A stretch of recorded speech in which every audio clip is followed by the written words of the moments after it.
Hi everyone, welcome back to my channel Investor Happy.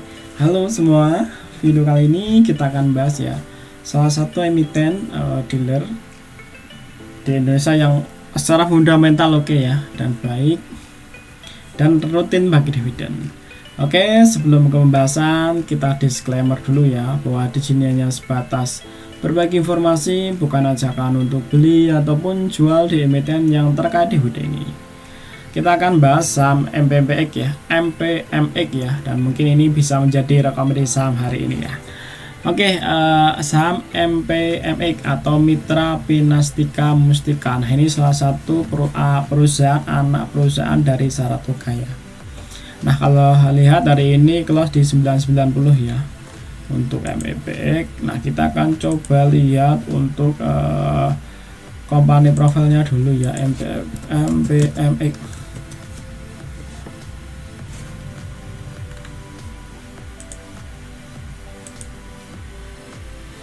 Nah, ini ya, PT Mitra Pinastika Mustika didirikan ini 1987, udah lama ya. Dia ada 5 entitas ya, keseluruhan. Dia merambah ke jasa yaitu distribusi, retail dan aftermarket, transportasi dan lainnya. Nah, ini juga punya finance juga ya di MPM ya, MPM Finance. Nah, untuk shareholdernya ya, untuk shareholdernya Saratoga Investama ini pegang 56,69%. Nah, terus berikutnya ada pemegang saham lain itu 35,85%, Persada Capital 5%, terus saham treasury 2,4%. Nah, kemungkinan pemegang saham lain ini masyarakat kemungkinan ya. Nah, kalau kita lihat lokalnya ya, lokalnya 17% ya untuk individu nih ya, untuk individu 17,74%. terus forensnya individu ada 0,77%. Nah, untuk company historisnya EPO-nya itu 2013 guys ya, 2013 dengan EPO plus-nya 1500, jadi cukup tinggi ya. Kalau kita lihat harga sekarang tuh di bawah harga EPO-nya, dan EPO-nya sekitar 1,4 triliun ya. Ini dari segi company profile ya, dan ini menarik ya karena ini pemegang sahamnya Saratoga Investama. Nah, kita akan coba lihat untuk laporan keuangan ya, laporan keuangannya dulu kita lihat. Kita akan lihat asetnya. Kalau kita lihat asetnya sekitar 7,9 triliun ya untuk asetnya. Nah, ini kalau kita bandingkan secara year to year emang turun ya. Sebelumnya 9,8 dan sekarang turun ke 7,9 triliun ya untuk asetnya sendiri. Nah, kita lihat ya, walaupun turun, nanti kita lihat untuk liabilitasnya. Untuk liabilitasnya sekitar 2,1 triliun per kuartal 2 ini. Kalau kita bandingkan dengan per kuartal 31 Desember ini turun juga ya untuk liabilitasnya, dari sebelumnya 3,6 turun ke 2,1, jadi hampir turun sekitar 1,5 ya, 1,5 triliun untuk penurunannya. Dan sini ya dalam jutaan, jadi artinya tambah 03 ya, 06 ya. Nah, untuk ekuitasnya masih sekitar 5,8 ya. Kalau kita bandingkan sebelumnya tuh 6,2, memang turun ya, turun sekitar 400 miliaran ya untuk ekuitasnya sendiri. Nah, untuk labanya, nah kita akan lihat untuk labanya. Ini ada laba sekitar 323 miliar ya, 323 miliar. Kalau kita bandingkan secara year to year, sebelumnya tuh 24,9 ya, walaupun tadi turun ya secara asetnya, tapi untuk labanya ini meningkat ya, dari sebelumnya 249 naik ke 323 ya. Nah, 249 naik ke 232, sekitar 80 miliaran ya untuk kenaikannya.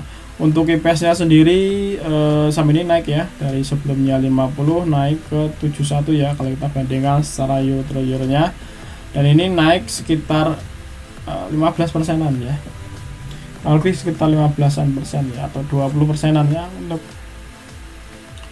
untuk labanya ya. Untuk labanya lebih guys, sekitar 3 bulan atau 4 bulan ini kan, 71 ke 50 ya, 50% nya kan 25 ya, 25 kan berarti ya sekitar 50%-an ya kenaikan labanya sendiri. Nah oke, dari segi fundamental oke ya, perusahaan ini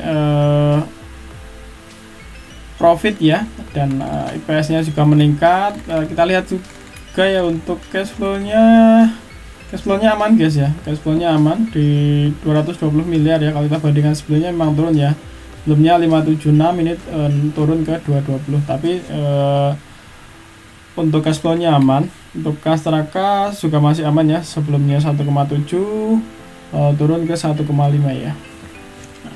Oke, dari segi fundamental perusahaan ini membukukan profit ya, ada labanya, IPS-nya juga ada. Nah, dan ini juga rutin bagi dividen. Nah kita akan lihat ya, akan kita coba untuk masukkan ke formulanya. Nah ini saya sudah membandingkan beberapa emiten ya.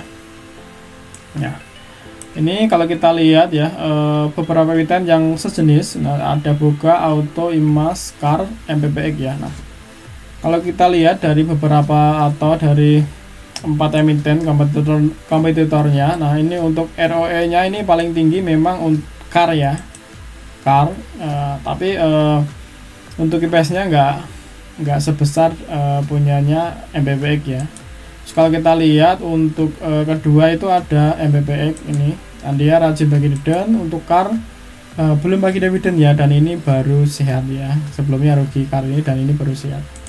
Nah untuk berikutnya ada Auto ini cukup tinggi IPS-nya, sampai kuartal 2 tuh udah 179. Untuk IPS-nya udah cukup tinggi. Untuk MPPX ini pernya 7,2, Auto 6, Imas 9 ya. Ada Cars. Sebenarnya kalau kita bandingkan ada dua emiten yang menurutku menarik ya, ada Auto dan Cars ya. Cuma di pembahasan ini kita bahas MPPX, jadi kita akan bahas MPPX ya, nanti kita akan proyeksikan harganya. Nah kalau kita lihat Auto ini dengan per 6,6 ya, dan untuk BHV nya 230, harganya di 1185 ya, dan ini rutin bagi dividen juga, cuma share-nya kayaknya banyakkan Auto ya, saya belum ngecek.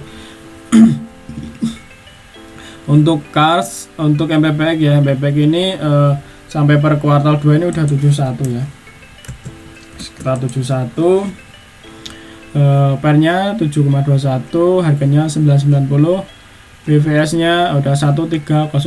Nah kita akan coba untuk menghitung harga wajarnya. Nah kalau kita menggunakan pendekatan dari formulanya Benjamin Graham dengan konstata 22,5, ketemu ini ya. Kalau seandainya ini kuartal 1-nya 34, ini udah bener ya, kuartal 1 memang 34, kuartal 2 37. Nah, nanti akan ketemu sekitar ini harga sekitar 100 ini ya, 1143. Nah, ini kalau seandainya harganya seperti itu guys ya. Cuma kalau kita kuartal 3 ini masuk ke 3 lagi, dan ini konsisten ya, misalnya 33 lagi, akan ketemu harga yang cukup tinggi ya, di 2000 ataupun di 144 ya, sampai 2004 ya. Cuma menurutku terlalu tinggi ya, karena untuk harga tertingginya tuh di 1400-an ya dulu ya. Jadi mungkin kita akan ngambil ya beberapa pendekatan ya. Misalnya kita menggunakan per ini ya, dengan pendekatan punyanya Car ya. Misalnya kita menggunakan punyanya Car, emiten Car, nanti akan ketemu seperti ini ya rasionya. Harga wajarnya kuartal 1 dengan 3 IPS ini sekitar 842, Kalau EPS-nya naik lagi 36 jadi 1,2. Kalau 33 akan ketemu harga sekitar 1700-an ya. Nah, ini kalau kita menggunakan pendekatan pair di emiten sejenis ya. Nah, kita akan lihat ya. Untuk historical price-nya kita akan menggunakan pendekatan historical price. Jadi perbandingan IPS dengan harga tertinggi di tahun itu ya. Nah, kalau kita lihat 2019 tuh IPS-nya 90, harga tertingginya di 1455 ya. Ini 2019. Nah, kalau kita lihat di 2020 IPS-nya cuma 27, harga tertingginya 630 ya. 630. Saat ini 2020 kan kita tahu sendiri ini COVID ya. Jadi kemungkinan terpuruk karena COVID juga. Nah, tapi di 2021 ini IPS-nya naik ya, dari 27 naik ke 92 dan harga tertinggi 1245 ya, 1245. Nah, di 2002 ini per saat ini ya, per kuartal 2 ini udah 71 ya. Nah, kita tinggal lihat nanti rilisnya di kuartal ketiga dan 4 itu seperti apa. Kalau seandainya nanti konsisten misalnya 333. Nah, menurut saya proyeksi harga 990 sampai 945 ini yang paling ideal ya menurut saya. Jadi mungkin akan sampai di area situ ya.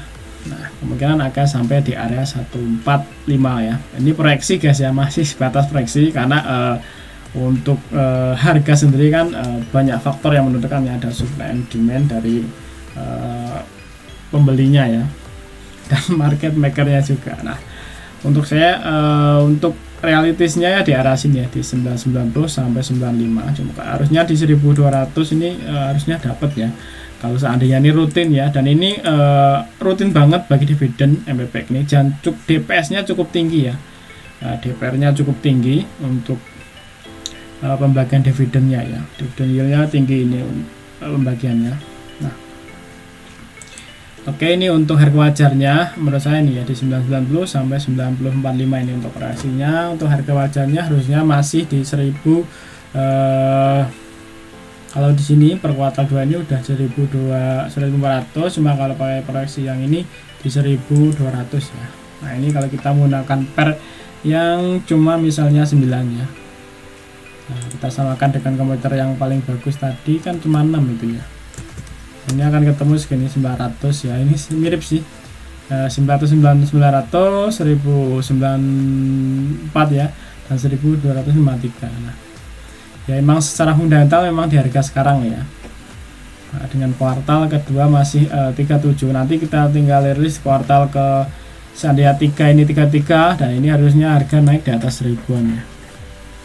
Nah, oke, kita akan lihat ya untuk chartnya. Nah, kalau kita lihat chartnya ini ada support ya, support terdekat di area sini ya. Ini sering ketes ya, cukup kuat ya, ini sering ketes, jadi bisa digunakan ini ya.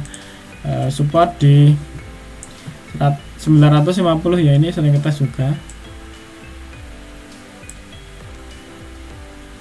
jadi bisa digunakan untuk ini ya, support di area ini 955 ya, support 925 ini sering ketes.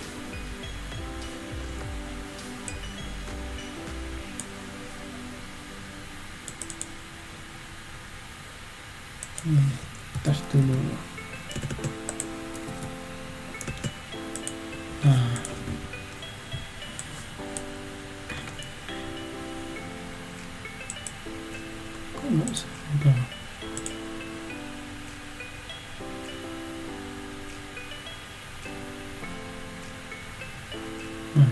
oke, udah sama guys. Jadi support ini cukup ketes ya, ini kemarin dari Agustus sampai saat ini belum ngejebol juga ya support ini.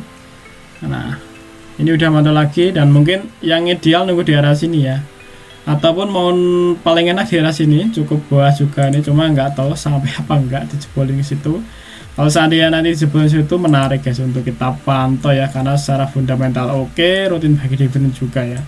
Bahkan kalau kita seandainya nanti balik ke ATH-nya mungkin di tahun seperti di harga Mei ya, kita udah cuan hampir ini ya, hampir 90% ya. Nah, seandainya turun dari sini ya, seandainya turun dari sini. Jadi strateginya ada support di sini ataupun tunggu sampai benar-benar jatuh dan nanti kita cek LK-nya. Kalau LK-nya baik-baik saja, kemungkinan nanti akan naik lagi ya. Seperti pasca Covid kemarin sempat turun sampai ke 600 dan harga sekarang udah naik tinggi ya sampai kalau kita lihat Covid ya, sebentar. Covid itu 2020 pas bulan Maret.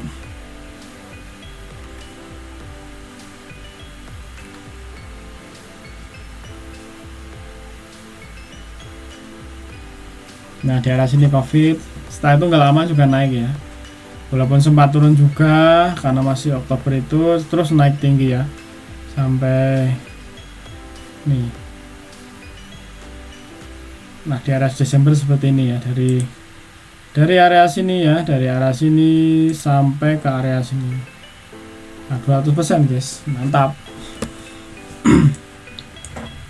Kalau seandainya turun ke situ ya. Dan mungkin ya realistisnya kita nunggu di area sini atau sini guys ya. Oke guys, sekilas ya untuk analisa saham MBPX ya. Dan menurut saya ini menarik ya untuk kita pantau, tapi sabar ya di emiten ini karena volatilnya kurang volatile banget. Nah, ini pernah emang naik seberapa persen, cuma jarang arah ya. Oke, dari segi fundamental oke, dan yang paling penting rutin bagi dividend ya, rutin bagi dividend, harga mendekati supportnya ya, karena walaupun masih beberapa ini ya poin ya, dan ini udah mendekati supportnya juga dari 990 ke support 955 ya, atau 950 ya. Nah, untuk harga wajarnya ya proyeksinya sekitar 990 sampai 9450 ya, dengan catatan kuartal ketiga keempat konsisten di 30-an ya, price-nya di 33, syukur-syukur malah di atas itu, di atas 37 malah bagus guys ya. Oke, kalau ada pertanyaan, kalau ada request silahkan aja tulis komentar. Terima kasih telah menonton video ini, sampai ketemu di video berikutnya. Happy cuan and happy investor, bye bye.